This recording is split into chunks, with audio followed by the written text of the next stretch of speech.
Assalamualaikum.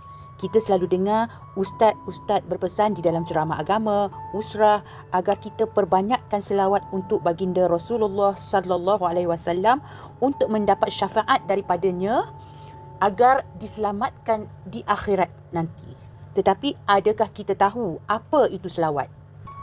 Selawat adalah satu bentuk jamak daripada perkataan solat yang membawa maksud doa, berkat, rahmat atau ibadah. Dan baginda Rasulullah sallallahu alaihi wasallam pula adalah seorang insan yang amat mulia di sisi Allah Subhanahu wa taala.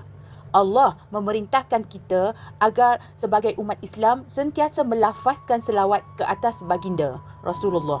Antara hadis yang menyuruh kita untuk memperbanyakkan selawat di dalam kehidupan kita setiap hari adalah Rasulullah sallallahu alaihi wasallam bersabda, "Di mana sahaja kamu berada, maka berselawatlah kepadaku kerana selawat kamu akan sampai kepada aku."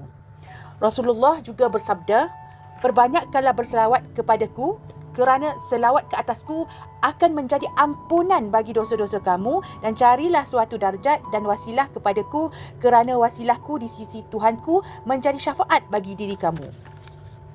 Menurut satu riwayat, Jibril berkata kepada baginda Rasulullah sallallahu alaihi wasallam, "Sesiapa daripada umatmu berselawat kepadamu sebanyak 1 kali, maka Allah akan menulis 10 kebaikan kepadanya dan menghapuskan 10 kejahatan atau dosa daripadanya dan mengangkat 10 darjat dan ditambahkan kepadanya sebanyak itu juga."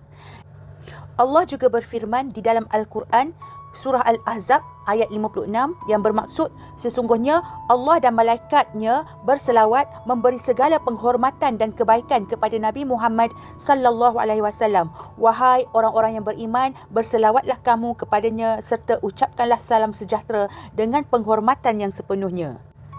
Imam Bukhari telah meriwayatkan daripada Abu Aliyah, rahmat Allah ke atas baginda Rasulullah sallallahu alaihi wasallam bermaksud puji-pujian dan syafaatnya untuk baginda di hadapan para malaikat, dan rahmat para malaikat ke atas baginda bermaksud doa dan permohonan mereka untuknya. Semoga perkongsian ini bermanfaat. Terima kasih.